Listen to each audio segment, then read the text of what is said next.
And we're live. So tell me, Paul, how many times have one of your characters had to strike a woman? Strike them how exactly? Something that's non-combat. Say ritualistic. Ritualistic. Ceremonial even. I think it depends on the situation. I wrote a knighting ceremony, an ad hoc knighting ceremony, because things are happening in the process. Call it a battlefield knighting, if you will. And it was a man knighting a woman. And my experience with knighting ceremonies comes from the Society for Creative Anachronism. And they have something that we talked about before the show. How did you pronounce it? Koli? How do you pronounce that? Koli. Which is a striking of the blow. It's a striking of the neck. It's an actual physical blow that the one knighting does to the applicant and says, let this be the last blow you received unanswered, saying, now you're of the status to answer your own blows. You have been raised from commonhood to something more. And in modern times, that's been changed to taking the sword and tapping them on the shoulders, as opposed to taking your hand or your fist and actually hitting them. But when I wrote it, I thought back to the knighting ceremonies that I witnessed 30 years ago, the few of them, and there were a couple of times there was an actual blow. And so I wrote that scene with a slap across the face. And then I started second thinking myself, going, maybe that's not the smartest thing you've ever done, Terry. Because you just put in my head the idea of the current Queen of England beating the shit out of Stephen Hawking before declaring him a knight. That's what you put in my head.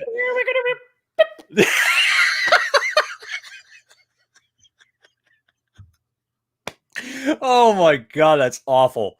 How do you handle it? You do it.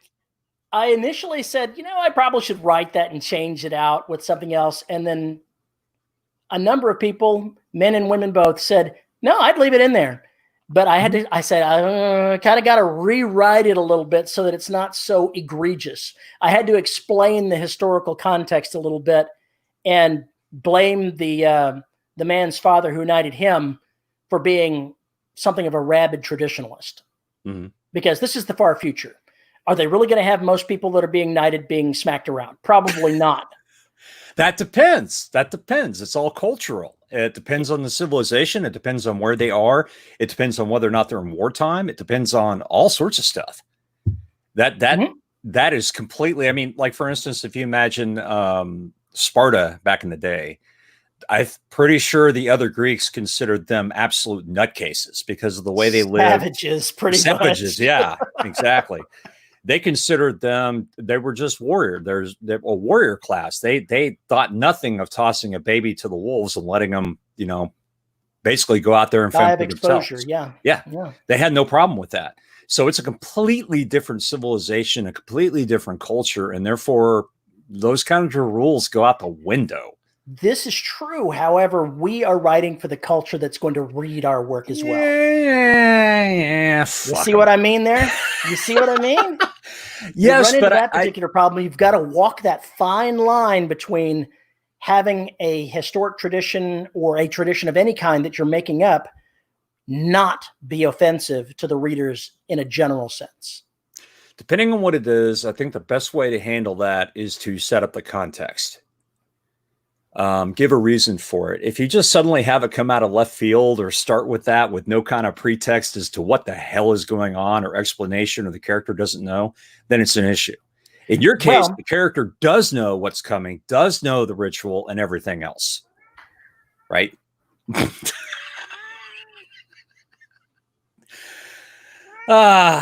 Yes. Here we go. Drink! No, do not say that. Do not say that. Actually, when I wrote the scene, it was from the point of view of the character that had no idea what a knighting ceremony was. And so I actually wrote in the shocked, lurching to her feet, looking for a weapon type of response to it, treating it as an attack. So that's how I got into that quagmire in the first place. Yeah, but is that really going to work for somebody who's going up for knighthood, not knowing anything about No, what the ritual is in the culture? the point of view on the scene was not, she's not the one getting knighted. Her guardian is. She's just witnessing it. Still, if that's a part of the culture, I think that would have been from a explained. completely different culture. All right, never mind then. I'll just shut the fuck up. But that's the story that I'm writing involves a child from a different culture than the Empire. Right. So she has no idea what a knight is, much less why her guardian is being smacked by this man that they just met.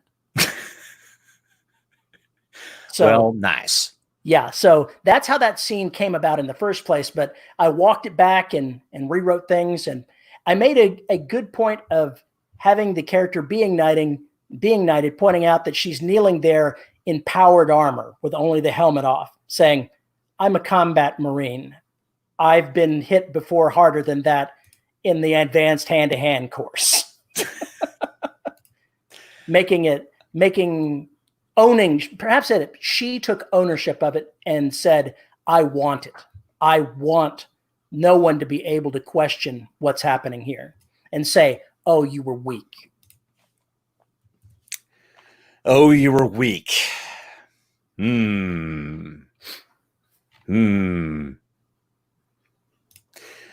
That's another situation where, again, I think it's all about context. It sounds to me like you kind of handled it right. I think I did handle it right, but it was an interesting one that when I wrote the scene, I didn't think it was a problem. And then when I'm sitting there looking back at the scene going, maybe there is a problem. I write for myself and then I consider everyone else after the fact.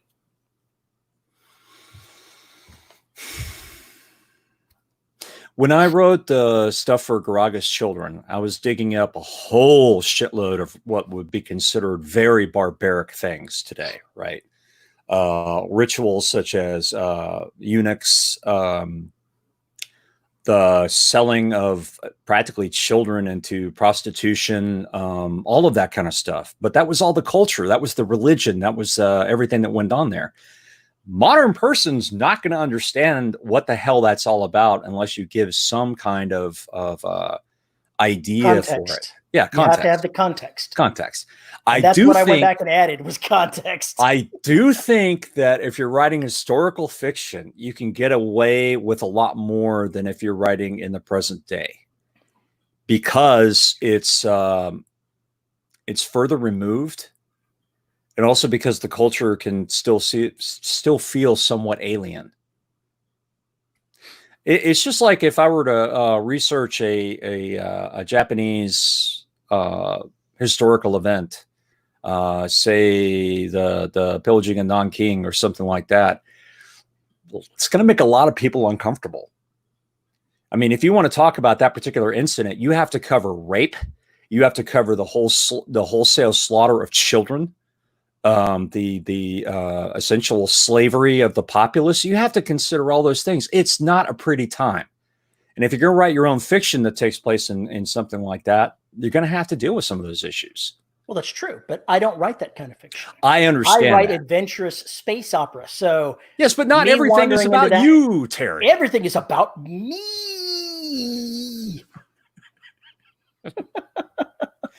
There are a lot of issues there. I know we've discussed, and I've attended panels where they talk about trigger warnings and all the other stuff, and I understand all that, but it shouldn't keep me from creating what I want to create.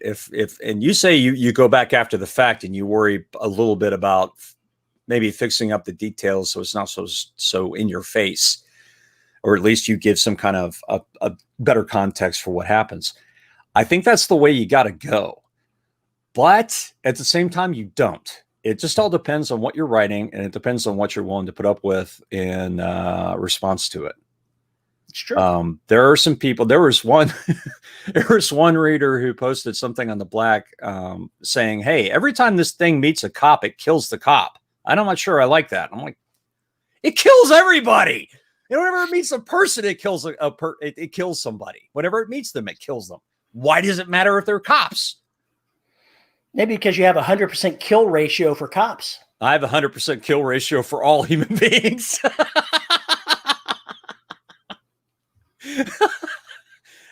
Fuck them. It just depends on what you want to put up with. I can understand if you're basically glorifying in that kind of violence without a real meaning to it. I can understand it. It came across when I finished writing it as too abrupt. Okay, yeah, I get that. Because it just happened, and then the reactions happened to that. And I said, maybe I don't want it to be that sharp of a moment. Maybe I need to file it down a little bit.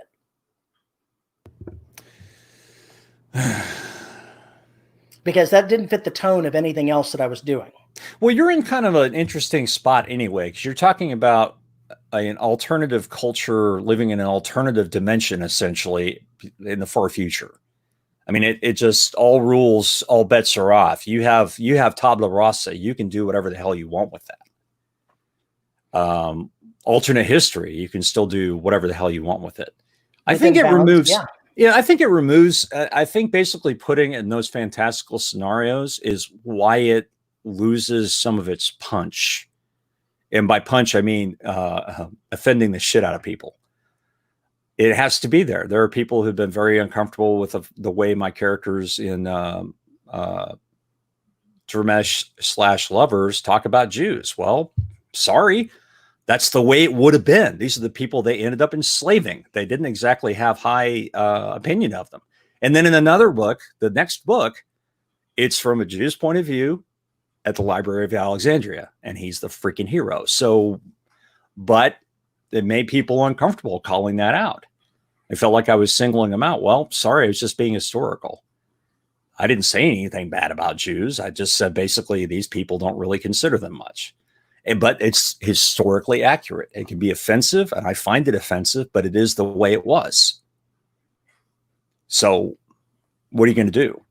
I try to handle it as deftly as I could, but I guarantee there are people who are going to be pissed. It's the dance we make of telling the story we want while weaving through the minefield of what we're going to have blow up in our face later. Yeah, and this all goes back to social context. I'm listening to the second book in the Three Body Problem trilogy, and it reminded me again today that this author is in China and pretty strict censorship. And through the science fiction, they're bringing up some really interesting points about criticisms, if you will, about China, the Cultural Revolution, the 80s in China, and et cetera, all the way up until 10, 15 years from now.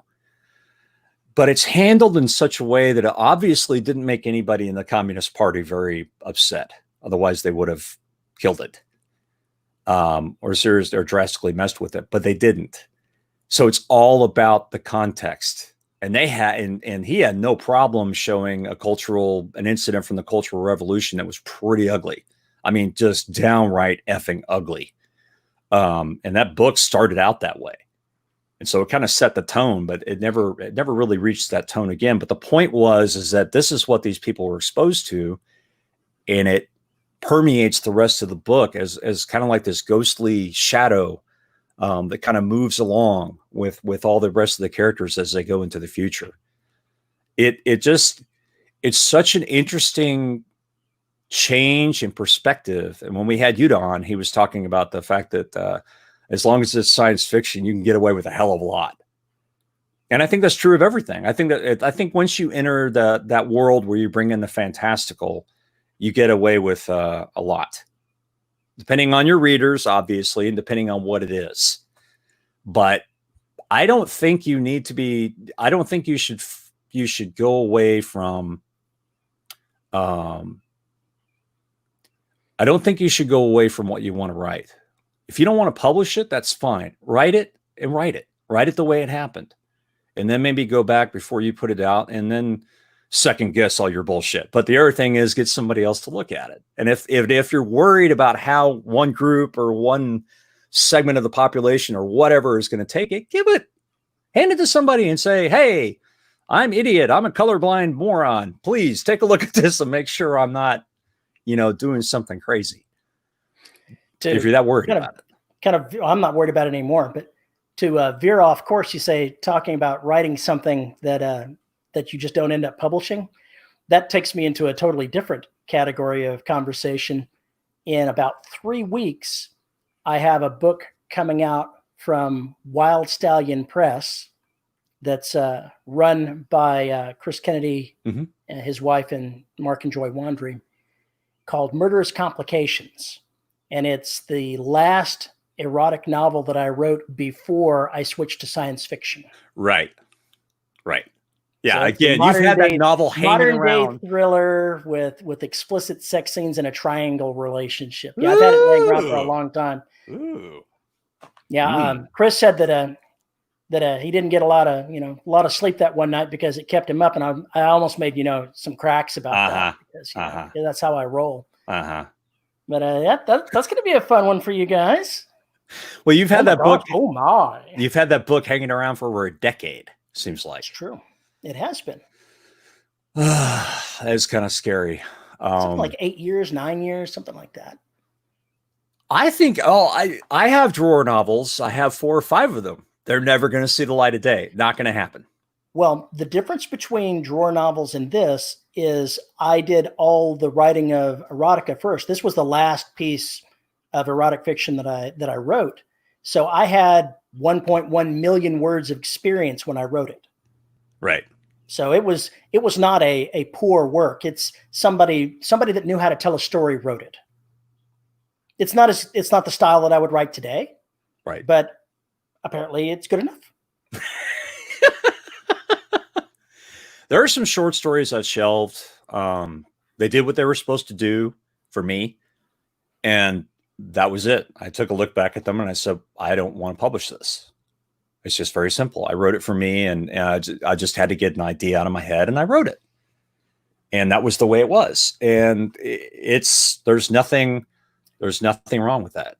Look who's here. Hey, JR, welcome back. Tim says he also thinks that in Dramesh, the main character being a monster ought to contextualize how the other characters, including the Jewish ones, deal with him and his family. I mean, he's an anti-hero too. Yes. And that's part of the deal, right? Is you're making a good guy out of a bad guy against the good guys who are the bad guys, if that makes any sense, because it's all fluid. It's all relative from whose perspective you're looking at, which is how you should deal with monsters if they're going to be characters. What is that you like to say? Everybody's the hero of their own story? Yeah. That includes the monster guys. Veronica's here. Oh. She's late, so she doesn't know that we volunteered her for things. Why waste words? Sometimes you just need to talk to yourself. Sometimes the story that you wrote doesn't fit what you're publishing at that point in time. That's the reason that novel stayed in the trunk, is because I was leaving the erotica market and I just had more pressing things on my mind. Okay. Yeah. It is one of those things where when I was younger, the impetus was as soon as I finished something to publish it, to get people to look at it, as soon as I finished it, because I was excited. I created this thing and wanted to share it with people. It wasn't ready for that. It just wasn't ready for that. And those are stories that I went back and I toyed with and tinkered with after I basically got the response that this is not ready for somebody to look at. That was a long time ago. Obviously, I was in my late teens, early 20s. And a lot of that stuff is still around. It's sitting in a box somewhere. I think I have probably 400,000 words or 500,000 words worth of paper in this office of books and stories that have never been published and will never be published. Some of the this novel that I have coming out is under my Lynn Mixon pseudonym because I don't want to confuse my space opera readers with surprise. Have that there, but it's an openly acknowledged pseudonym. So I'm definitely going to send out the note saying, hey, I'm publishing this. It's probably not your bag, but if it is, go check it out. And see, that goes back into the problem we've been talking about, why people use synonyms or pseudonyms. God, I can't. Synonyms? We use synonyms all the time. I don't use any goddamn synonyms. And I certainly don't use any. I just type like a monkey on the keys and shit happens. Yeah, the wife's back there with a bunch of bananas. Wow. I think we better stop this thread of conversation right now. It's not my fault you have a dirty mind. You always accuse me of being the dirty one, but you were just going to publish an entire, erotic novel. Nobody's going to reboot me. Just give it up. One of the things that I have thought about is if I've been putting this off for a while, but I wrote under 2 pseudonyms when I was publishing erotica. One that I admit to and one that I keep secret, because the secret one is a fair bit more kinkier type stories. But I've been thinking about going ahead and taking those that can transfer and, weeding out the kinkiest parts and then republishing them under the Lynn Mixon name. The stories are already written. It wouldn't take that much to take out the parts that Amazon will have a cow over. Or you could just start your own Medium publishing company. I am not going to do that. Not going to get into publishing that. I've got enough to do. I've got way more than I can handle just for science fiction. Just saying, just throwing that out there, depending on how much erotic work you have hanging around. JR says he'll buy the entire catalog. I already said that I published under Lynn Mixon. The other name, I unpublished all the works. They're not even available out there anymore. Ooh, because aren't you special? I thought it best to do so because they were making threats of, Amazon was making threats of banning people's accounts for doing stuff like that. I figured better safe than sorry at that point in time. Things have settled down a lot in the erotic marketplace. They've settled into where they just hide you from general searches, right? And they have stricter rules for everything. But at the time that they were clamping down, it was uncertain how strict they were going to be. Well, the worst part about the clampdown was so many people were paying their bills, and then suddenly Amazon, without warning, just changes the rules. And that's been a problem with that piece of shit outfit since I got into this mess. And it's always going to be an issue. You never know whether or not something you write today will still be published tomorrow because they keep changing the goddamn targets. It's a problem. Summer says she's curious at how kinky it was and what type of stuff, 2 words, dino porn, still out there. This is true. And, they have Sasquatch porn out there too. So. Yes, there's Sasquatch porn. I was horrified, fucking horrified. There was Sasquatch porn. That was just jacked up. There's centaur porn. I can't even call it erotica. It's just plain porn. This is terrifying. I was writing stories to make money off of them. And so I looked at which ones were the most popular at that point in time. So the kinky stuff that I wrote about was A, lactation stories. Right, yes. And B, the whole stepbrother, stepsister thing. Of course, because that's an extreme. Because that was big back then. Yeah, the stories can easily be modified to take it out. The lactation ones will still get blocked because breastfeeding mothers don't want to see, your sexy story. And that's exactly why they started excluding those keywords. Right. Yeah. They don't want that showing up. And I can understand wanting to put the curtain and saying over 18 only. I can get that. They should have, but that's not how they went. But at the time, it was easier to go ahead and just block those off and remove them because they weren't making any money at that point anyway, because Amazon had basically hidden everything from view. Don't be kink shaming. Were you kink shaming? I'm not sure. What were you kink shaming? Maybe I wasn't paying close enough attention. I was just, it's just not my area of interest, lactation stories, and suddenly I'm being accused of kink shaming. Just not my thing. Well, you know what they say. I was milking the whole thing to make a profit. I went out there. It's just a side story on this here. I went to Audible. Just stop. I went to Audible to go ahead and do a search for one of the great courses about the Hubble, where it was something about 20 years of stuff looking at the Milky Way. And that the second item in that was some weird alien milking the aliens sort of audiobook story. And I was going, oh, I guess they don't have those search restrictions on Audible. They may not, but they won't. But they'll ban your book if you have the word penis in the first 5 minutes. Fuckers. Penis. God, it was so ridiculous. You put penis in the first, the best thing to drive somebody into the story, and you purposely wrote it that way to drag him in. And you mentioned the word penis, and Amazon or Audible completely freaks out. Oh my God, you said the word penis. You're banned. That's the problem. You've got the grandmas that are busy, looking at what they should ban on Amazon and Audible. So the reason I stopped publishing those is because the market was uncertain. Veronica, I need to make money. I got to pay my mortgage. Veronica, you should be ashamed of yourself. You really should be ashamed of yourself. JR says he's disappointed in my vanilla nature, that I am such a prude. I want to go ahead and see your kinky story, JR. You go ahead and you write that sucker. And you go ahead and put that out there. Let's see how that works for you, whatever it is. Let's let your kink flag fly, buddy. Let's go ahead and see what you got. Oh, the puns. You guys just need to stop this. Anyone want a milkshake? God, Paul, don't be an utter prude. Oh, this is just awful. Oh my God. This is horrible. I'll admit it. The kinks that I was exploring in there were not exactly, the end of the universe, very kinky. I didn't get into BDSM. I didn't get into a whole lot of different things, but I looked for niche markets that were making a profit at the time. And those were the two that I picked. And I've read a couple of those. I've read a couple of those stories, and they were good.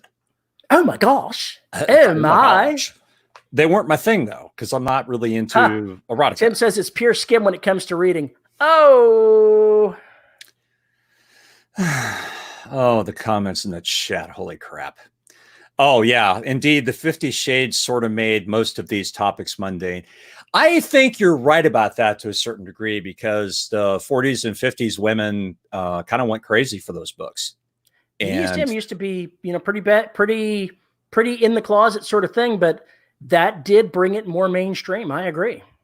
And it brought a lot of other things more mainstream as well. Yeah. And the audience is getting younger, i.e. more younger people are coming into it. There's more tolerance for that sort of thing than there used to be. Right. Summer says it's in mainstream romance now. All right. I don't pay attention to that, so I don't know, but I believe it.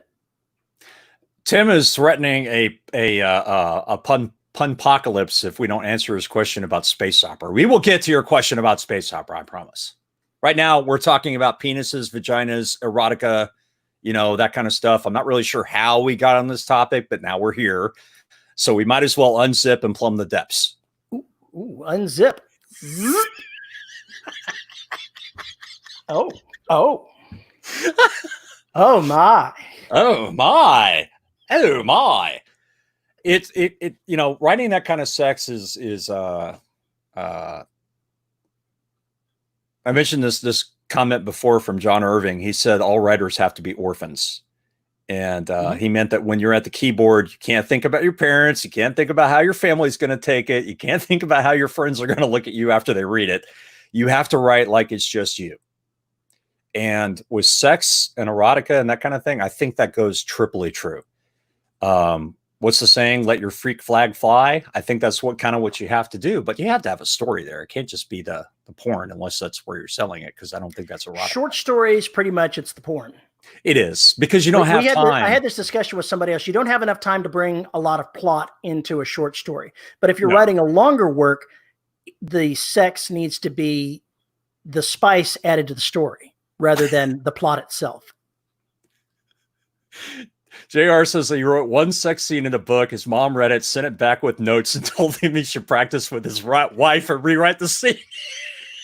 My wife took the one short story that I had written that got published in an actual real anthology of lesbian cop stories and had her aunt read it.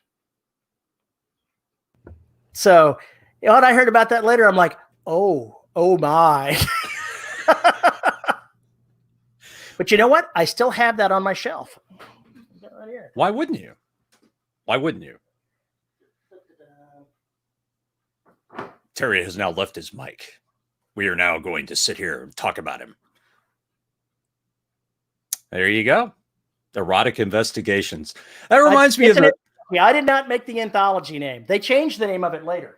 That reminds me of the sex investigators or sexual investigative thing in Preacher. That's what that reminds me of, is those lunatics. They rebranded it as this. Women with handcuffs. Okay. That sounds very erotica. I wrote a short story for this anthology, and the editor sent me a polite note saying, it just doesn't fit with, what we're doing. And I said, okay, thanks. And 3 days later, she sent me a note back saying, I've been thinking and I've changed my mind. And if it's still available, we'd like to have it. So it's the only story that I've had professionally published in, a real anthology as opposed to one that everybody else is doing nowadays. Yeah. But it was the first and only professional sale that I've ever had.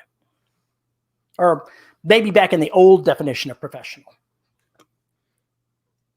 It's why I keep it to action and military sci-fi. That's why he names his characters Biff. Biff. It's always weird when I write something like the sex scenes in Garaga's Children, and then I know my dad is going to read it. It is a weird feeling, and it's one of those weird deals. And my Uncle Bob has been like, so when you start the movie casting, can I help you pick out, Callie Moore? Can I help you pick out Colette and all these other people you got? Can I help you pick them out? That's not the way the movie industry works. I have no say in who the actor or actresses are. Can I have a say who they are? Here's something that is a good thing to remember. Once you write enough sex scenes, it no longer becomes something you cringe at. Yeah, it does get easier. It does. I've written over 1 million words of erotica. I've written a lot of sex. It doesn't bother me anymore. If I'm going to write a story that has a sex scene in it, boom, out comes the sex scene. It's just, you get to the point to where it doesn't make you cringe anymore. Right. You get over your own hangups and you write the story. The one thing you've got to remember if you're writing a story that's erotica is the purpose is to arouse. It's not the mechanics of the act. It's all the emotional things that go on with it that you have to pay attention to when you're writing erotica. Right. It's a different kind of writing. It's a different kind of subject matter, and it's got its own set of rules. Which is interesting because Tim was asking about rules with space opera. Grand adventure, huge canopy of characters and places. That's what makes space opera. Let me see if I can find his actual question. I just wrote a space opera novella. I'm working on the second book in the series, and I'm curious, Terry and Paul, if either of you have a quick shorthand of what space opera needs. I think Terry just put it out there. It's epic in scope. Adventure, yes. With the same characters, the same situations, or same groups, or something on those lines is usually the formula. Right? You got your Star Trek crew, and we're going to follow them through all their adventures of whatever it is they're doing. Right? We've secretly replaced the dilithium crystals with new Folgers crystals.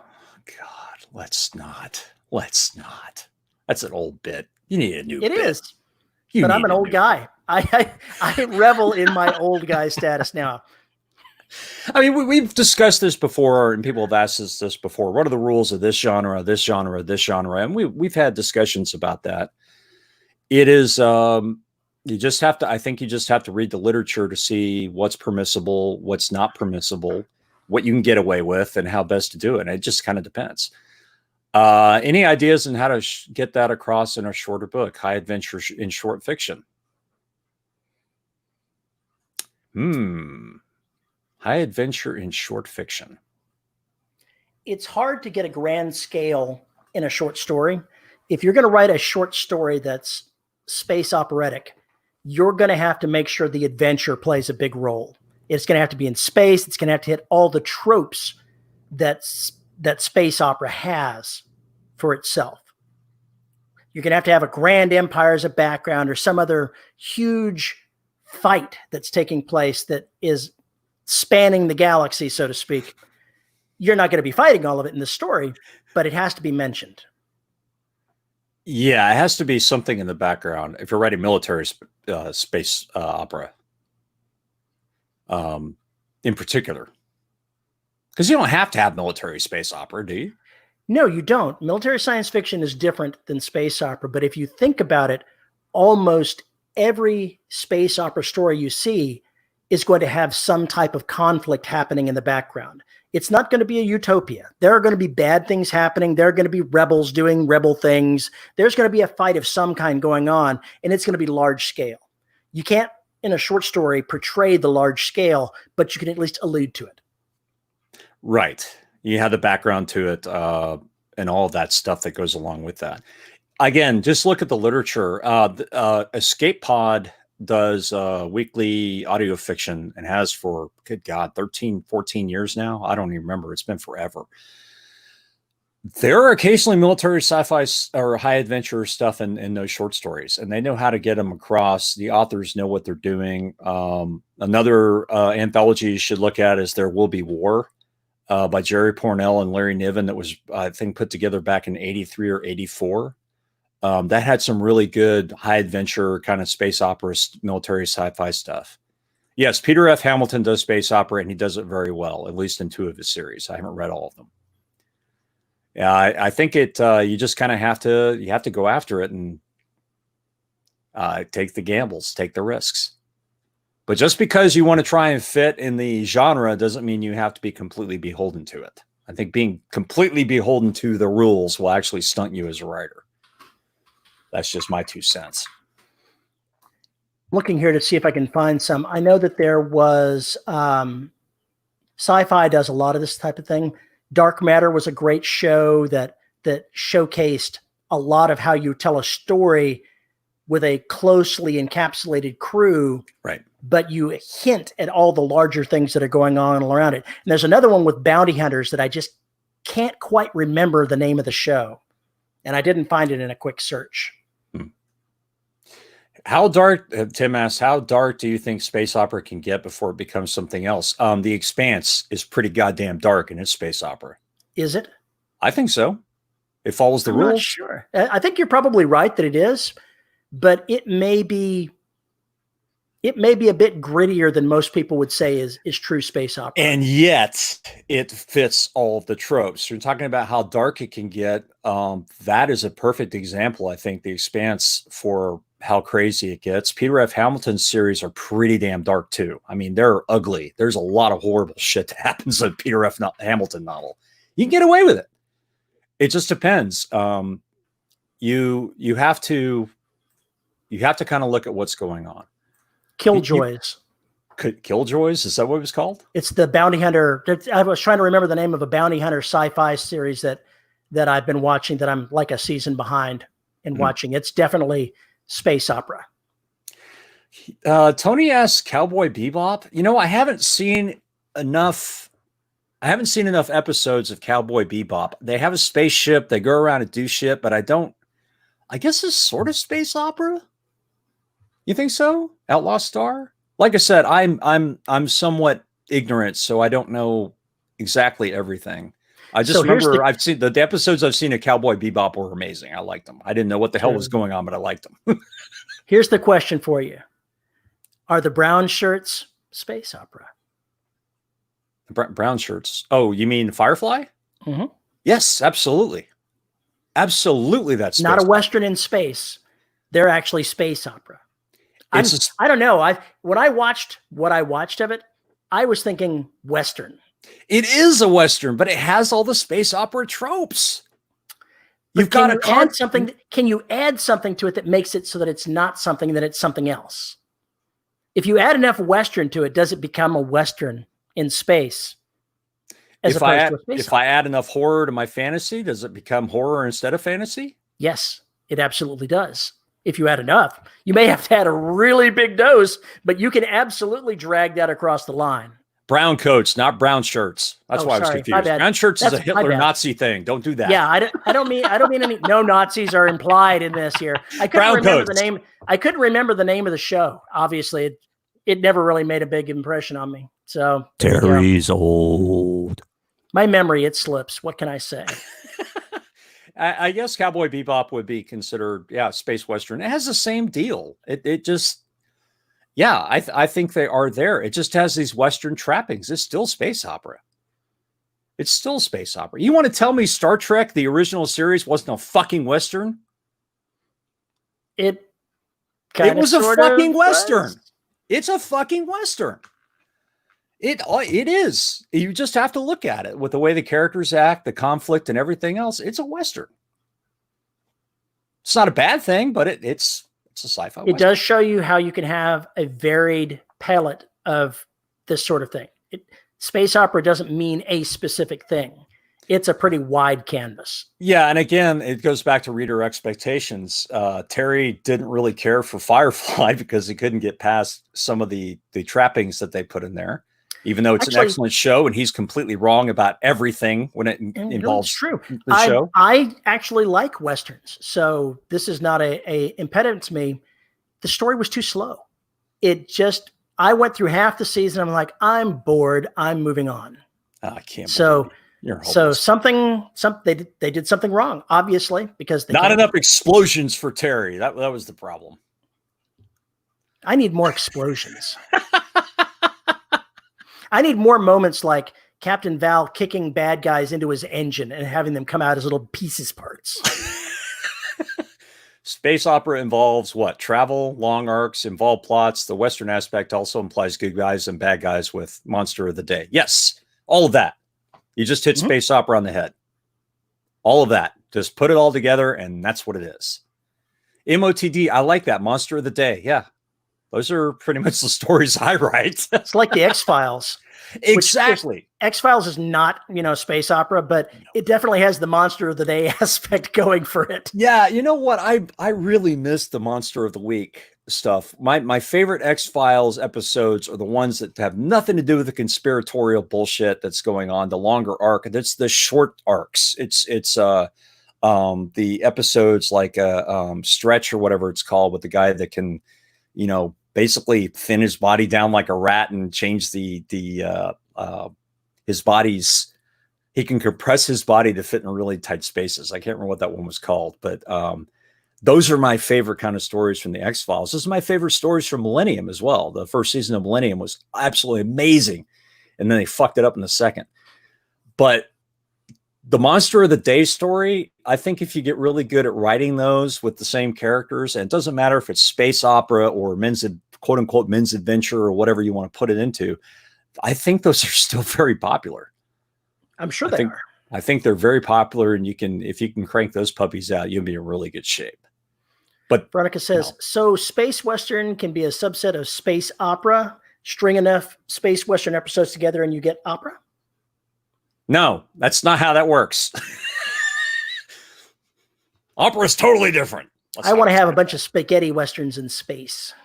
Yes, I want to write. There are several Westerns I want to write.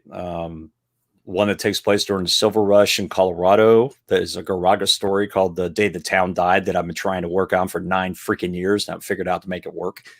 There are things I want to do with Soul and Beyond that are very Westernish.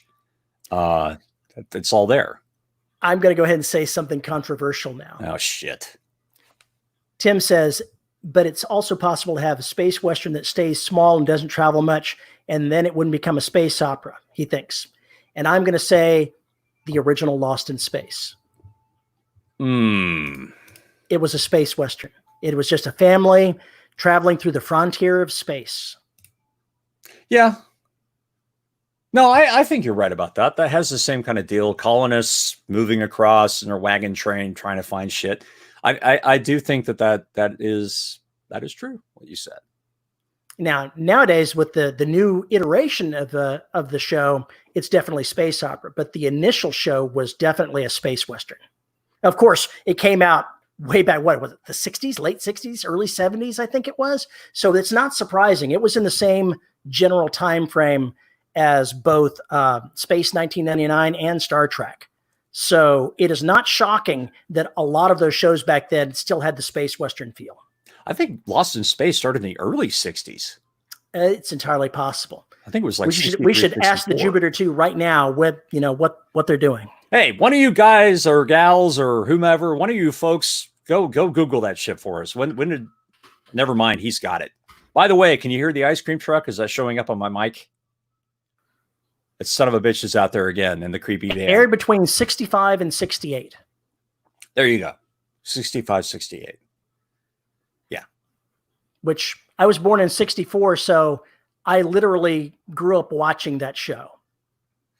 So it had a big impact on me when I was very young. I just grew up watching the reruns. I just thought it was exceptionally cool.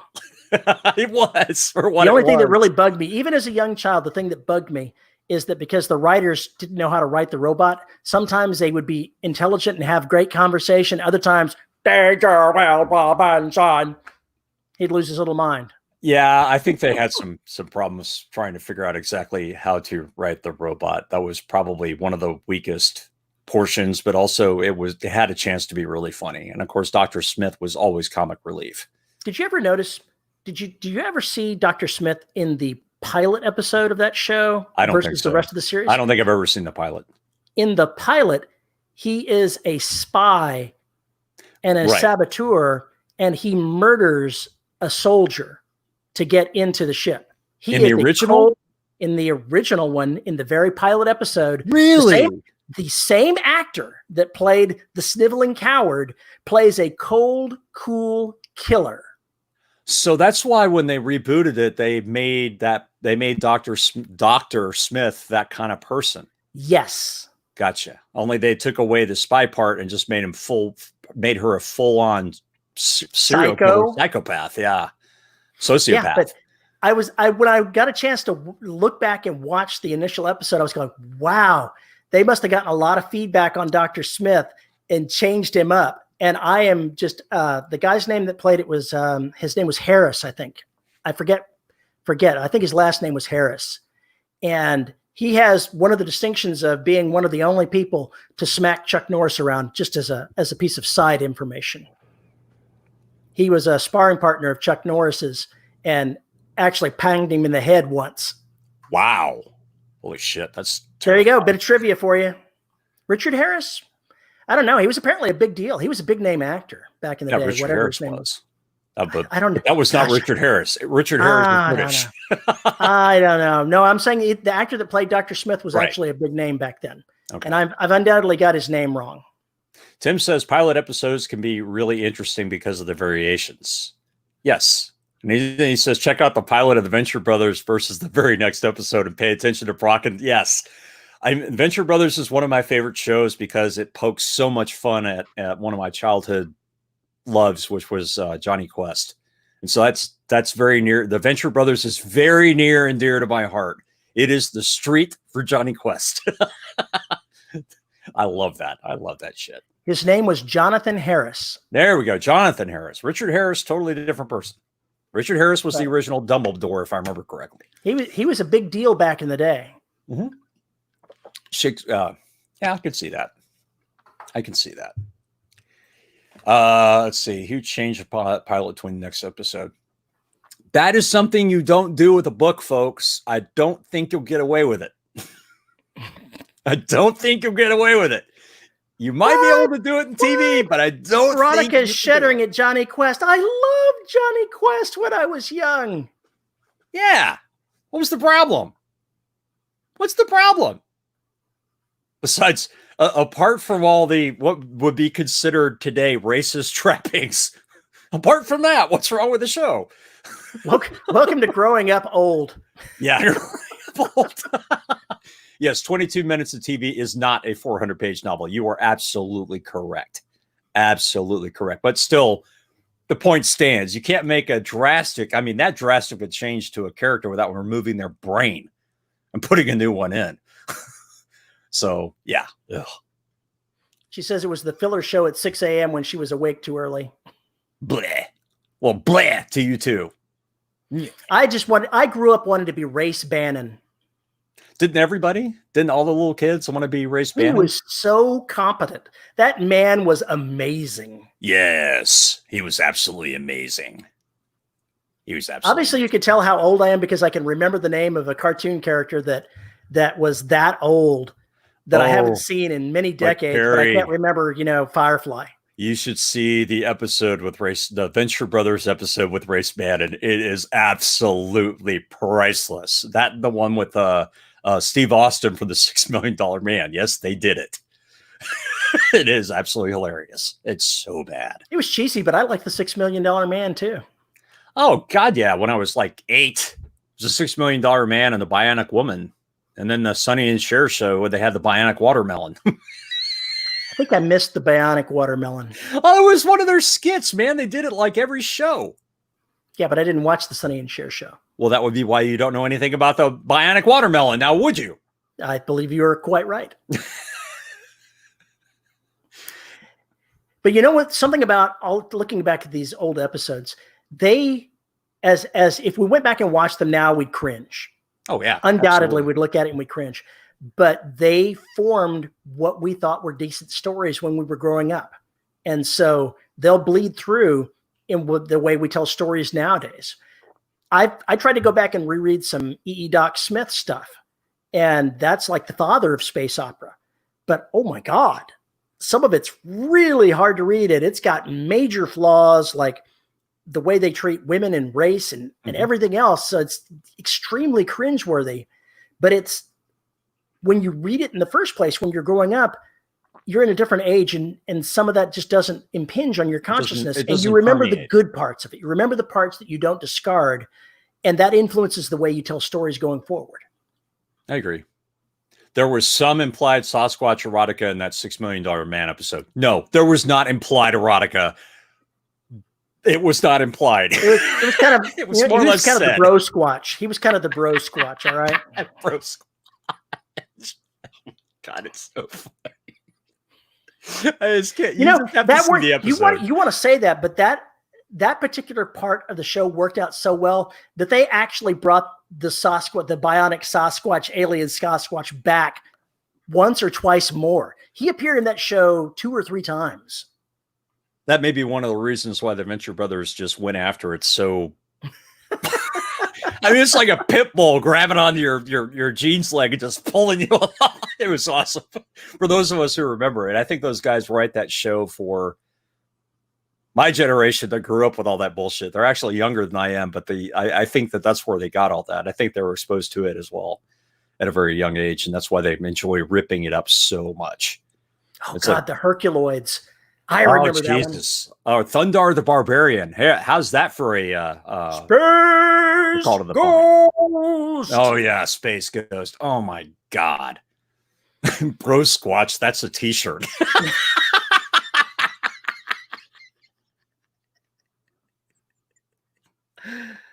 Oh my God, with my beard, I could totally wear that.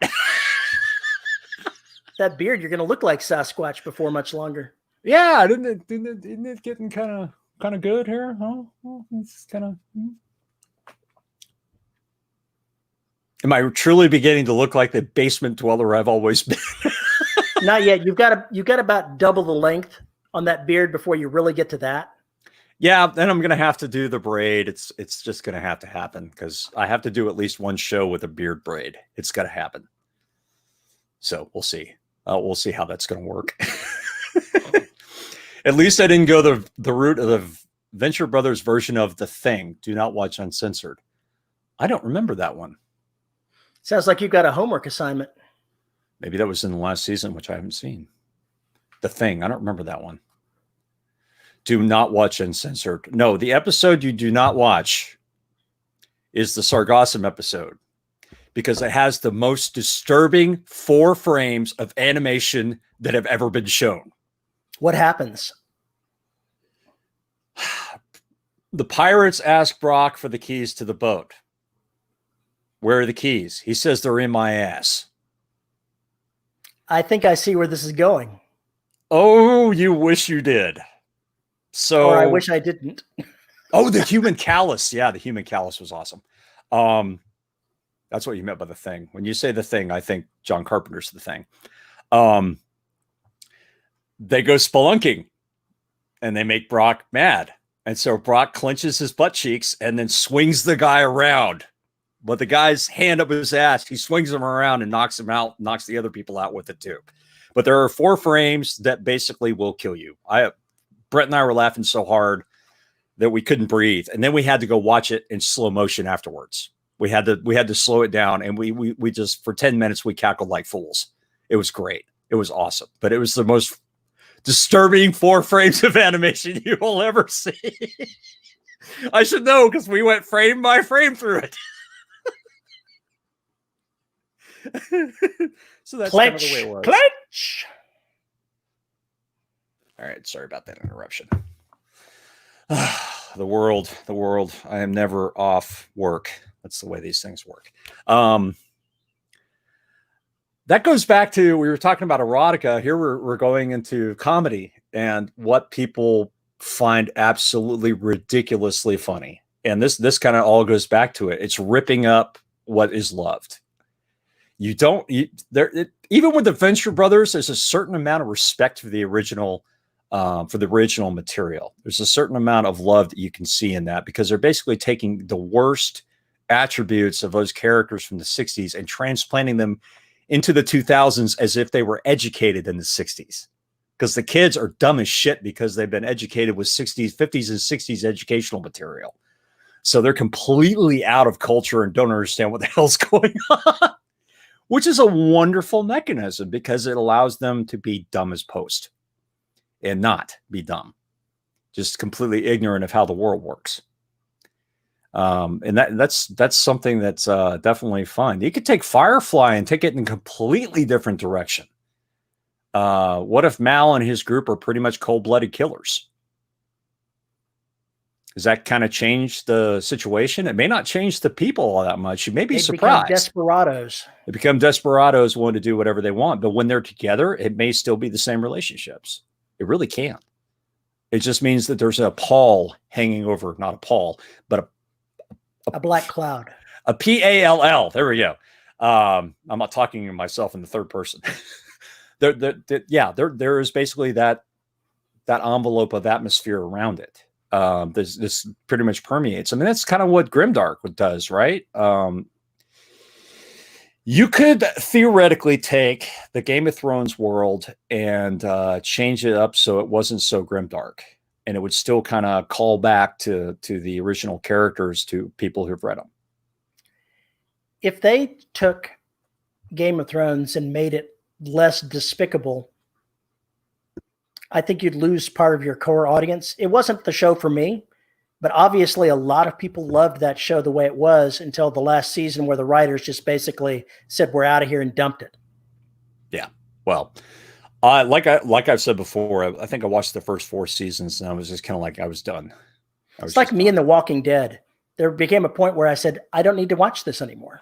3rd season, I bailed. I think that's probably about where I bailed as well. I just like, everybody dies. Why do I care? Well, I don't care anymore. It literally can't go anywhere. There's no cure. If you die, you immediately become a zombie. If you get bit, you become a zombie.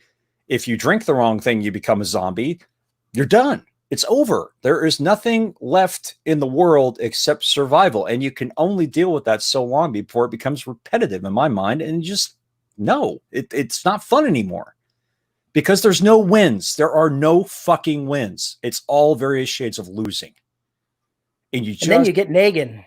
And then you get Negan and that bullshit. And it's basically, there's just no real reason to keep watching it if you know it's just going to keep going down this road, and there's no place else it can go because of the way the world is set up.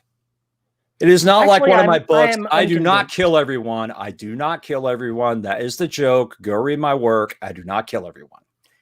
And I believe that they're actually going to be doing something different with The Walking Dead, because they took Rick Grimes out of the show, and he is going to be in one of the his own pair thing, of movies. Right? Oh, no, it's a pair of movies set inside the Walking Dead universe, but he was taken away by helicopter.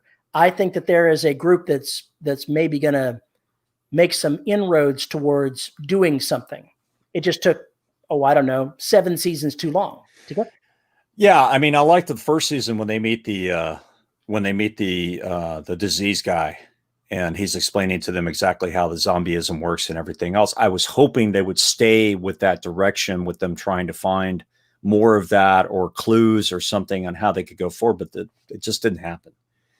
And that's fine. That's the way the writer wanted to write the show and whatnot, but still, it just didn't grab me. It just really didn't grab me. I think it's pretty ironic that with all of the crisis that's going on here, they've aired all of The Walking Dead except for the show finale.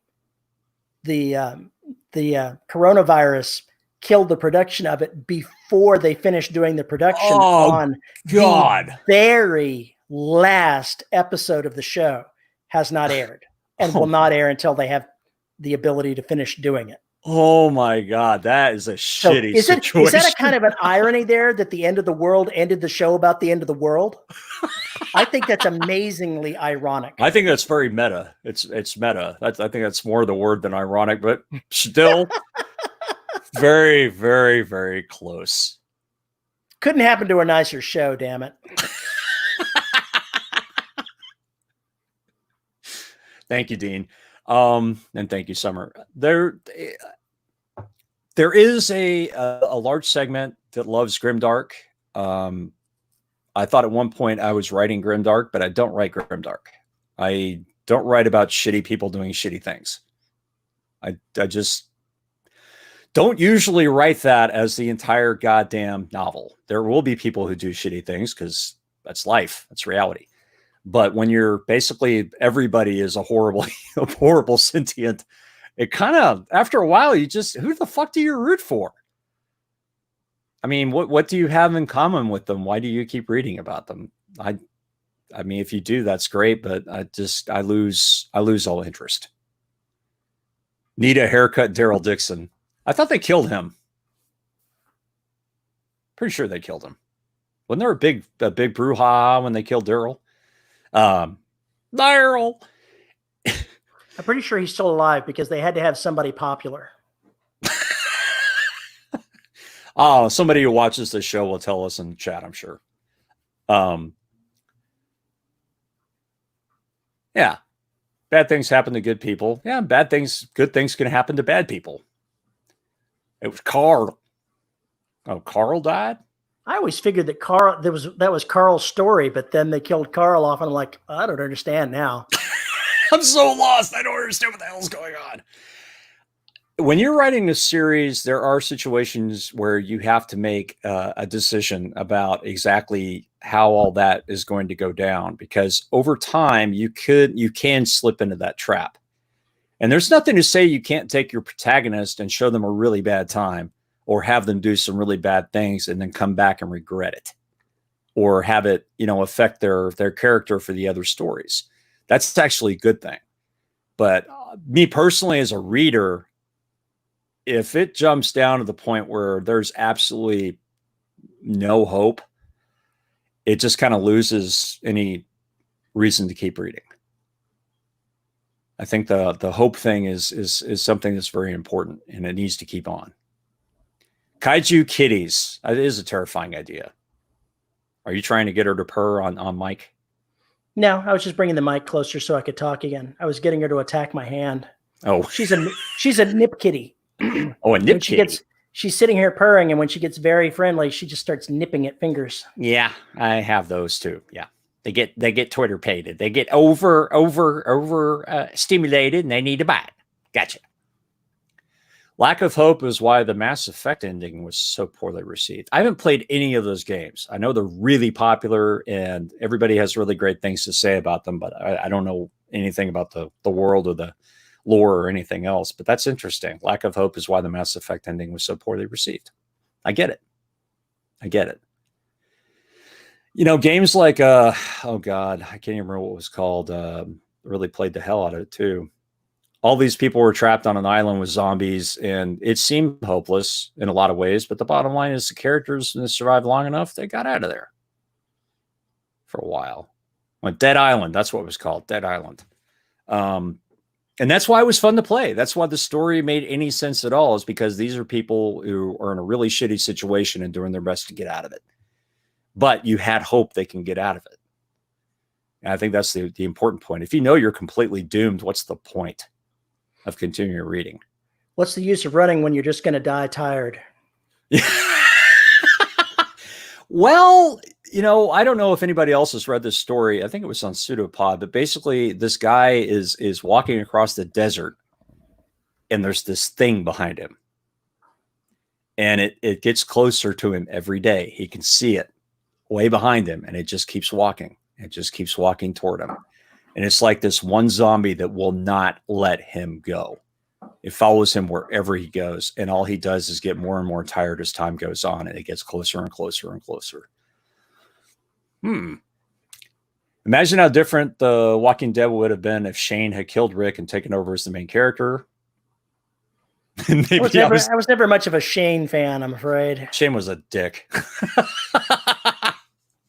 Yeah, even The Last of Us, which has a lot of shitty people in it, still didn't have that feeling that there was no point. Right. There was, they still had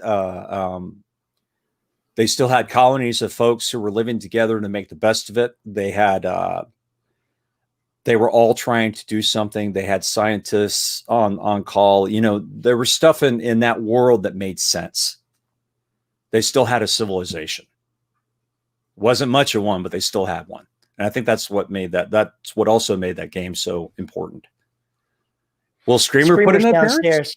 Oh. No, actually, she's laying here in her bed underneath my desk, totally crashed. So we'll see if she wakes up, but she's zonked. Even as somebody who says they don't believe in happy endings. That was the worst possible tagline you could do to yourself. Oh, I don't think so. Not in the beginning. It was awesome because it dragged people in because it was so controversial. Yeah, but it also drove people away. Fuck them. Says the guy that it drove away. I was just doing my thing, man. I don't believe in fairy tale endings. I don't. They don't fucking. I believe in fairy tale endings. I want to have the princess. She may have powered armor and a plasma rifle, but I'm going to have my princess. Fuck that. Not my thing. Not my thing at all. See, reader expectations, reader tastes, very different. Just wait till I get around to writing my lit RPG. I'm listening to a post-apocalyptic lit RPG right now. And that subgenre of lit RPG is where the world changes and lots of people die, just like in the apocalypse. But the ones that are remained are plunged into some type of world that has magic and game mechanics. Right. And as I'm reading this, I'm going, this is a really dark story because so many people have died, yet so many people read it. Why is post-apocalyptic so popular with people when it is so dark? I think every person, especially men in general, have this fantasy where they are thrown into the face of something altogether outside of their expertise, and somehow they rise to the occasion to be a badass and survive. I think especially men are prone to liking those stories. Sadly, one never rises to expectations. One falls to the level of training. Depends on what you're writing. There's a star Tom Cruise. Yeah, we root for the underdogs. Yeah, that's very, very true. That's very, very true. Look at how many popular stories in any medium where the main character is a total klutz, total doofus nerd, more or less, who actually gets driven in this direction, learns how to become a badass, and moves forward. And maybe they Forrest Gump their way through it. Maybe they just get lucky a lot. Like in Jake Bible's series. They're going to be there. I think that is an integral fantasy. Nobody wants the Persians to win at Thermopylae. Yes, that is absolutely correct. You want the small band to win. You want them to win. You want them to somehow overcome the odds. Spartans, fight! Exactly, and that's just, I think, a permanent part of our subconscious. I think our social unconsciousness may be true. If you go Jungian, I think it's there. I think it is there in the collective unconsciousness. And I think those stories have their place. I think post-apocalyptic got big because the zombie thing got big, and well, zombies pretty much imply post-apocalypse, don't they? They kind of do to me. I've never been much of a fan of zombies as far as the post-apocalyptic stories go. I'd much rather have dealing with other humans and the things they do during the post-apocalypse, because that can make relatively decent people do terrible, horrible things. Survival makes people do horrible, terrible things. Mm-hmm. But with zombies, it's more like man against nature. Yeah, Weird, supernatural nature, but it's not fighting an intelligent foe. Yeah. By and large, no, it's not. By and large, it's not. Cough, victory on Terra, cough. Yeah, I kind of did kill off a lot of people there. But it was all in the decent past, It wasn't in the current events. That's going to happen in Imperial Marines. Wah, wah, wah, wah, wah. Not even going to ask. And there was always tragedy. Some say the point of stories is to instigate catharsis, and tragic tales do that naturally. Tim, you were absolutely dead on. Tony says zombies also serve as a reflection of humanity in some cases.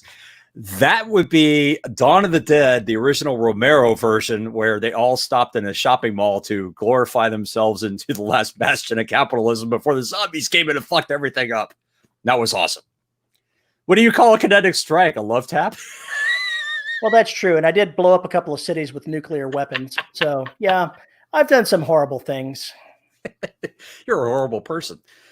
GT Haddix asks, in my defense, the kinetic strike was on a ruined world with very few humans on it. Yeah, you just did some more material destruction, like a total dick. Squatters.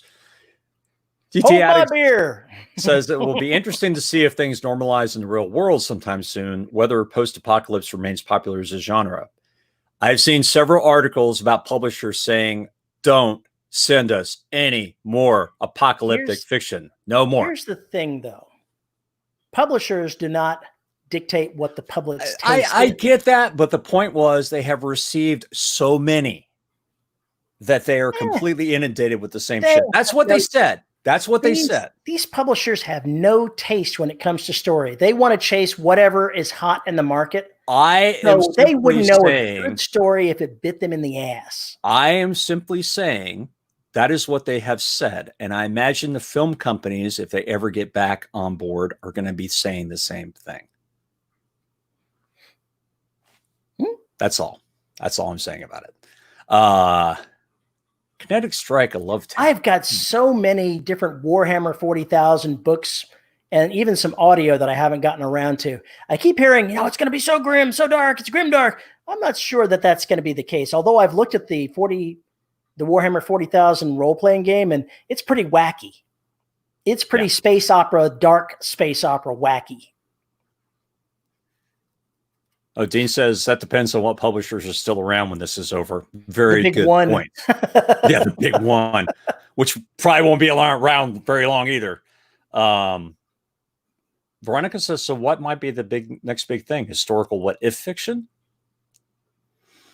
I think that uplifting stories are going to have a surge. People want to be taken out of the world that they're currently in. And you're gonna see a bunch of adventure fiction. I think that type of story is on the upswing. I'm not sure. That's my prediction. I don't. That's my uncertified, just wild guess speculation. I'll tell you why I don't buy that. After 9/11, immediately after 9/11, horror stories skyrocketed in popularity. So did fantasy. So did science fiction, and most of the stuff that really flew up to the top was pretty goddamn dark. Because people, I think, needed an outlet. They needed an outlet that was more terrifying than what they were waking up to every day. Right after 9/11, may not have been right after 9/11, but is when I read the first John Ringo novel that I ever read. He wrote it after those events. It was called Ghost. And that character was a ex-military guy that went and started hunting down terrorists. Very exciting. I thought that was pretty timely, and apparently so did he. Oh, Veronica, good point. Look at The Man in the High Castle and that other present-day Nazi hunter Pacino. I haven't seen that. I haven't seen The Man in the High Castle. I've read the book, and the book is absolutely effing amazing. The series is apparently very good as well. My wife watched That's what I've heard. I will have to get into it at some point. But the Philip K. Dick book, The Man in the High Castle, is just amazing. If you've never read it, you need to. It is fantastic. In the end, the quote unquote twist at the end is really going to shock you. It's really good stuff. Horus Heresy. I'm not familiar with that. It's a Warhammer 40,000 series. Got it. I've got it. I picked it up on a Humble Bundle. So I've got like 12 books, more than that, whatever. I don't know how many books I've got in there, but I still haven't started reading it. Am I going to be disappointed, Timothy? Just tell me more. Is it too dark for me? Inquiring minds want to know. Is Terry too much of a wimp for this book? I picked them up with the promise of reading them, but I haven't gotten around to them yet. That's because you're a big old slacker. It's because I'm a damn ebook hoarder. I just collect books and books and books that I never read because I'm like, oh, that would be cool. So I buy it, and then I never get around to it. Look at the shiny. Look at the shiny. I have bought books before because I love the premise, and I promise myself I'll get around to getting them, knowing full well that it's never going to happen. Yeah, that's kind of an issue. You won't be disappointed. It's fun adventure despite the grimdark. See, the grimdark is what I'm not sure how I'm going to react to, because Paul knows my revulsion of things like slasher movies. I don't think it's going to be that strong of a reaction, and I don't mind suspense. So until I read them, I don't know what my taste is going to be to it. I have no idea how I'm going to react to it till I have one under my belt. Slasher fic is all about glorifying the violence and glorifying the blood and the horror of all that stuff. I doubt 40,000 has that. Well, no, I don't think it's going to be that way, but slasher fic turned me off on the word horror, which is not what it is. It was a marketing thing that they did with it. So I don't know if the grimdark marketing thing is true, or if it's, I don't know how I'm going to react to what the reality is as opposed to the marketing. That's what I'm saying. I think you're just going to have to try it. I'm going to have to try it. Right. Exactly. I haven't read that whole series, Terry, but that is some of my favorite pretty dark space opera lore in any series. He grew up with that story, Tim says. Huh. We'll give it a Somebody shot. turned me off. Somebody turned me off on the Honor Harrington stories because their recommendation for the series was that I would love it because the author isn't afraid to kill everybody. That he kills thousands and tens of thousands of people. That was the recommendation the guy made. And I'm like, why would I possibly read that series? So I put off ever buying it for years because I didn't want to. And then I read it and it was nothing like what the guy said. While those things happened, that was not what the story was about. So it's all a very subjective sort of thing. Yes, it is. One person's grimdark is another person's Friday. Hey, Bob, clock in. Yeah, clock in. Exactly.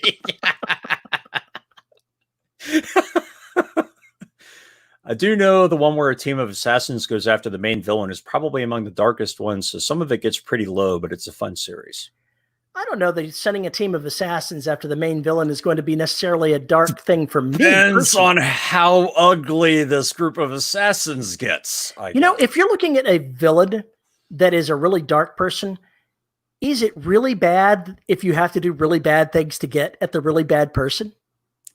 See, now that's an interesting storytelling technique. You know, how dark can you go? How evil can you be to stop a greater evil and not turn off your readers? Well, it depends on whether or not that is the whole point of the story. When do you become the villain? Right? It's the old Dark Knight thing, and it's been a long time before that. You know, you live long enough to see yourself become the villain. See, now, there's something that the Dark Knight said that I totally disagree with. He said that if I kill one of the villains, then there's one more killer in the world, or there's the same number of killers. Obviously not true. If you kill off a whole bunch of them, you've reduced the number.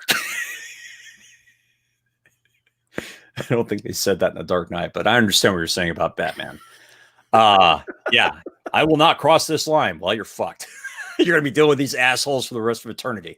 But then again, you know, for a comic book series, you kind of can't kill the Joker more than once. Well, unless it's a comic book series, you can kill him a few times, but you can't kill him every week. And then, you know, if you kill him, they can't be a regular. Unless they just keep getting brought back to life, and that would be very silly. That's what I think about it anyway. It just sounds very silly. JR says that everybody but Honor can die in that series. He originally had planned to kill off Honor Harrington, and he got to the point and chickened out because he figured he would be lynched by his fans. Kind of like when Arthur Conan Doyle stopped writing Sherlock Holmes, and the Queen took him to task for stopping writing it. That's pretty bad. He was sick of it and didn't want to write it anymore. And the Queen was like, "Thou shalt bring back Sherlock Holmes, or I shall take away your knighthood." I don't know if that's how it went, but that's supposedly how it went. Oh, there was one plot where the Joker died but lived on as a hallucination in Batman's head. I love that idea, actually, of having that voice trapped in your head. It's a lot of fun when you're dealing with telepaths and folks who are psychic or have psionic powers, is how much of whoever they touch do they absorb in the process. I mean, I imagine if you looked into Charles Manson's brain, I don't think you'll be the same after that. If you saw the way his mind works, the way his logic works, and his worldview, if you were able to somehow process that for about 5 seconds, pretty sure you wouldn't be the same afterwards. Pretty sure. 40K in the 80s was supposed to be so dark it was comedic on a level. That's the original meaning of grimdark. Interesting. Oh, so it was supposed to be just ridiculously violent and just over the top, and then everybody kind of co-opted it? So would the original RoboCop be grimdark?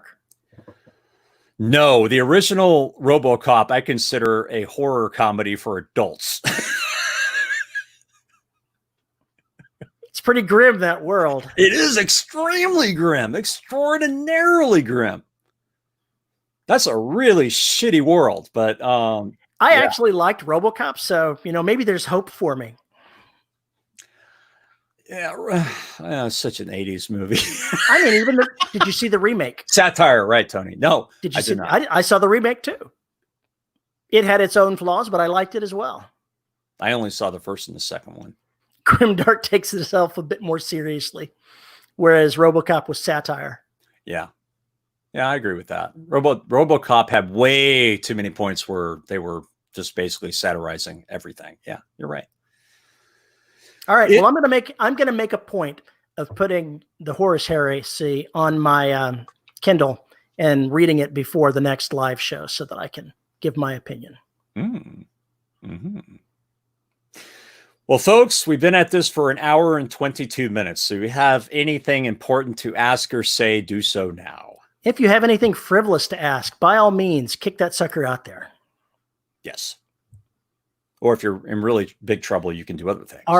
Is the Horus Heresy in audiobooks? I may have it in audiobook because I participated in a story bundle, I think, that included a bunch of audio for it, but I'll have to look. While we look at the next question, I'll look on my hard drive and see what it says. Are they in audiobooks? That's what I just said. I don't know. I may already have it in audio. More Derelict. Derelict Trident is currently being recorded at a snail's pace. It will not be published with Sever Press. I have started working on Shipyards. I have officially written my first chapter of Shipyards. So book 5 is in the works. As long as some other stuff. But yeah, that's the way that goes. Yeah, I'd buy that for $1. Yeah, that was the whole deal with RoboCop. What are you going to do with your short stories, Terry? You have the spaceship in space that you pulled. Hang on a second. I'm looking at this here. I've got something called the Horus Heresy, Horus Rising in audio. So that may be the first book. So I may have the first book also in audio. Okay. What was the question? What are you going to do with your short stories? You have the spaceship in space that you pulled. Was that in English? Did that make sense? JR, try again. If you write something like a short story that is outside of your main genre, is any point in doing something with it or just draw it? Publish it. Is it good? Try and find it a home. What he's saying is I wrote a story called Warfish that was a submarine story set in space. That one. And I'm going to republish all my short stories. I don't know that I'm going to ever get around to writing a novel in that universe, but I certainly could. Right. Oh, Summer says, for example, she generally writes contemporary romance, young adults, and women's fiction, but wrote a short story that has sci-fi elements. So what?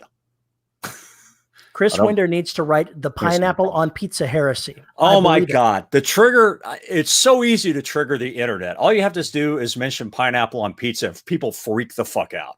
What the hell? How many projects have you put in the drawer and abandoned? Oh my God. A lot. I probably have about 10 Scrivener files I can think of that have a significant portion of text but are not finished. Because I either lost interest in writing them or I got pulled off onto something else. Amish cyberpunk. Oh my God. Obviously, there will be no Amish cyberpunk. That kind of doesn't quite make it work. We could have, an Amish apocalypse story. Whoa, wait a minute. Can't have cyberpunk. Chris Winder, I went back to that Amish cyberpunk story. I need to finish outlining it. I should have it out this year. Okay, I want to see this, Mr. I want to see this. Obviously, they're going to have a mechanical horse. A mechanical horse. Oh, my God. All right, folks. I think we should probably close this up. If you would like to talk to us about or take us to task for something we said in this episode, you can send us an email at show@deadrobotsociety.com. You can tweet me at Paul_E_Cooley. You can find us on Facebook at the listeners of the Dead Robot Society Facebook group. You can find us on YouTube at youtube.com/DRS podcast to see our ugly mugs.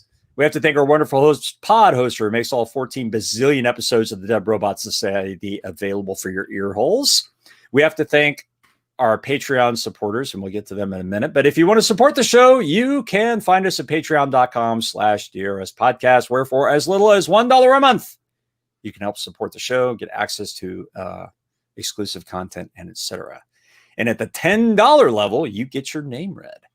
And our $10 patrons are Andrew Smallwood, Chris Winder, Drew Bernardi, Isabel Cushy, JD Barker, Joshua Sylvester, Nathan Cosby, Rick Dealing with Something Shaw, Cheryl Winters, Tony L. Joy, and Veronica Jaguar. Thank you very much, our $10 patrons. We really appreciate it. Thanks, folks. So with that, I think we're going to get out of here, and we will see you next week. Bye-bye. Oh, that means I got to click the button. I got to click. Damn it. I was so on top of things, and then I forget to click the damned